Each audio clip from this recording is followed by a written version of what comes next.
Hi, I'm Sarah from The Upcoming. A real pleasure to have you here with us at the 81st Venice Film Festival. Maybe you could just begin with an introduction to Basileia. For people who don't know anything about this wonderful film, what can they expect? Basileia is the first film by Isabella Torre, and it's sort of a dark fairy tale which tries to get to the root of a filmmaker's relationship with a place that she feels very, very, very close to. So Isabella decided to tell this story after spending many, many years in Calabria, and the result is something unique, strange, and I think wonderful. Feels like it has this look and tone that is just utterly unique, and particularly in the way it blends so many different genres, but also, like you say, that it's so the location is not just a backdrop, it's like very much intertwined into the narrative. What really excited you about the script, working with Isabella and jumping on board with the project? Well, I mean, I didn't exactly jump aboard. I was sort of there when she first came up with the idea. I'd been working in Calabria for many, many years and sort of taking a similar approach, even though I was making a very different kind of film. And Isabella, one day when we were coming back from Aspromonte, she told me about this idea to make the film, and I immediately encouraged her to write the screenplay. And within a couple months, she had a wonderful feature film, but it was kind of hard to get the money together right away, so I asked her if she could make a short film version of it. And she took 12 to 15 pages, rewrote them very quickly, and we were able to get the money for that right away. She made the short film, it premiered in Venice, the feature was already made, and then it felt like we were gonna make the feature right away, and then COVID sort of derailed us for a little bit. But I mean, I was immediately drawn to the fact that there was a filmmaker who wanted to make a film that wasn't just using Calabria as a backdrop, but that was really born out of her experience and her relationship with Calabria. Like, I think what's unique about the film, and the reason why it has so many tones, is because it does try and incorporate the many contradictions and facets of life in a very small town. You know, she uses realism and she keeps the film very rooted in the people and places that actually make up the identity of this region in this area. But she also blends it with sort of the intangibles, the things that not even the people from there can quite grasp. And I think she did a great job of balancing these two elements, you know, staying true to what she knew as a concrete reality, but also leaving a lot of space for what no one could really explain about the place. And I guess those, from a production point of view, those elements that are just so integral to the brilliance of the film probably were the most challenging as well. You know, trying to capture this kind of force of nature. Also looks like, you know, it's like very rugged terrain. There is this fog that you know, is a real thing. I don't know how much of that was amped up in post-production.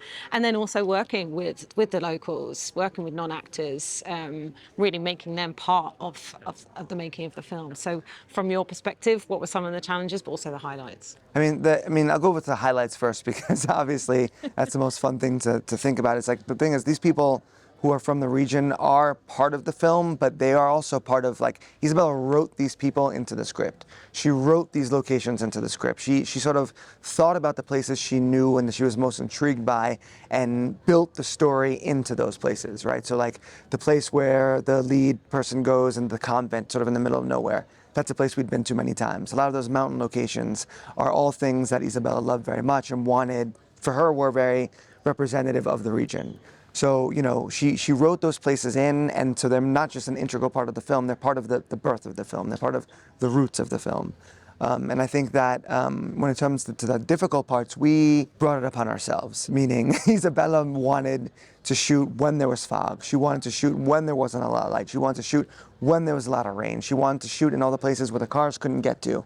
You know what I mean? Because there's places that she knew very well that she felt had never been on screen before and that she thought speak to the uniqueness and the beauty of the region. So yes, it was very difficult, but we could never complain because, again, we brought it amongst ourselves. Like, for us, we were chasing fog. You know, if there were days when the weather was nice, we went to an interior location. When the days where it was terrible, we were outside and ready to go. You know what I mean? In fact, we started shooting in the end of August, and we were shocked because it was still like 30 degrees and beautiful. And whereas most crews would celebrate this, it felt like disaster had struck. You know what I mean? And then luckily the weather took a turn for the worse, and we were very happy again. In terms of, you know, balancing what, you know, quite a lot of moments, you know, when you're following the Irishman, feels quite grounded, like we're very much in a place of realism, but then sort of quickly we then slip into this other mode and these elements of the mythical and the supernatural and these nymphs. I just feel like that must have been a lot of fun to create these visuals. and these genuinely quite creepy nymphs.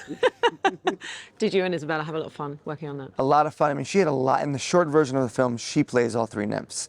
So it's something that I mean, we did that both because she wanted to do it, but also because we made that film, the short film, with zero resources. So it was also a necessity, but it's something that the imagery that she immediately loved. And one of the things that I love so much about the film is how visual it is. The opening is almost silent. There's nothing said, and it speaks to how much the imagery shaped Isabella's desire to tell this film and the way that she would tell this film. You know what I mean? Like, she is a very visual person, and for her, the images, the visual references, the visual grammar of the film came to her before even many elements of the plot and the script. And I think that you can sort of feel that in the film. The way she's very eager to slip between these two realities is something that she wanted to do very much, and that she had in her head from the beginning. And I think that if she didn't, it would have been hard to juggle those two tones. But because, again, it was part of the birth of the project, it came very natural to her. And so how would you characterize her as a director? And it does feel refreshing, actually, in the current cinema landscape, to create something that genuinely feels unique. It can feel very oversaturated, like everything's sort of derivative of one another. So what did you enjoy most about working with her? I think the thing I enjoyed most about her is she has a very healthy balance of being extremely prepared, but also be willing to go with whatever happens, with whatever comes. And I think that balance is perfect for a film where there's so much unpredictability. You know what I mean? And the thing that I loved about the film is something that you just said as well, is that I've never seen an Italian debut like this ever. You know what I mean? I love the fact that, when she would get notes and people would say, but what is this exactly? When we were talking to other people, she was like, it's all of those things and there's none of those things. And she's always been okay with that. She was unwavering in her desire to make something that wasn't just genre, wasn't just realism, but that tried to blend it, because to her, that felt like the best way of representing the place that was inspiration for the film.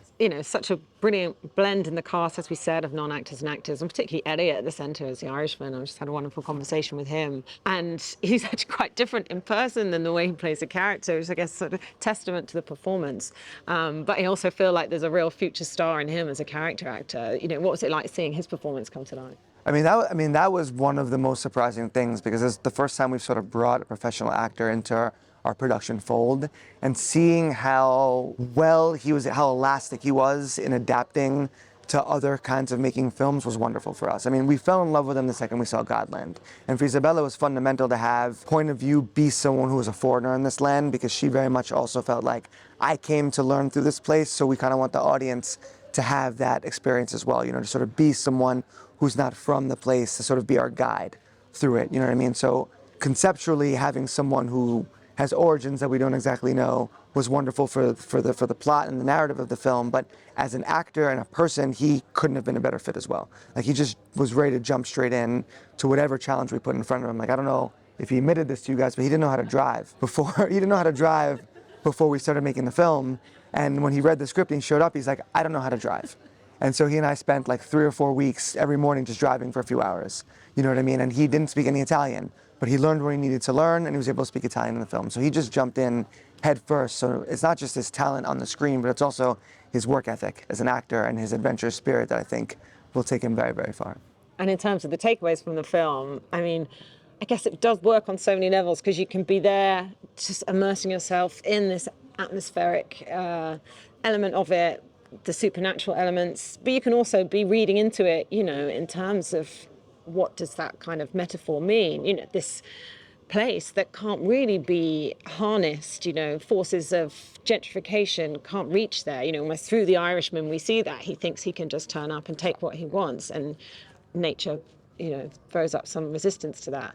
So you can almost have another message, some sort of social commentary is running through there too. I mean, absolutely. That's exactly what Isabella was going for in terms of some messaging that she wanted to get through. I mean, it was about representing this place, but also trying to show this idea that even though modernization and globalization is everywhere, there are some places where it can't be touched. And in those places where it can't be touched is where you sort of see nature coming back. Isabella constantly spoke to me about Chernobyl. She's like, have you seen it recently? Like, after the disaster that happened there, it's a wild refuge now. You know what I mean? Nature took back what modernity left behind. You know what I mean? And that is certainly the idea that she was trying to get. And in terms of the filmmaking, I'm very happy that you said that and you picked up on it, because she wanted to leave that space for the viewer to be able to reflect and come to those conclusions as well. So hearing you say that makes us feel encouraged that it worked. And finally, what does it mean to you to have the film here in Venice? And you know, for your filmography, for the things that you've been working on, how does this fit in, and what's next for you?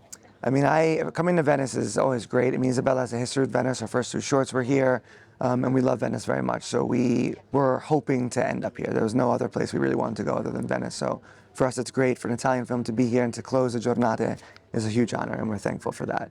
In terms of my filmography, I mean, I think that Isabella and I together have sort of closed a chapter with Calabria. Not to say we won't go back, but now we're both looking to make things in other places. And I think that this is being, you know, sort of, not, I wouldn't say the closing of a chapter, the closing of a book, but the turning of a chapter for us for now is very cool and feels very appropriate to close the festival with our closure with this region for a little while.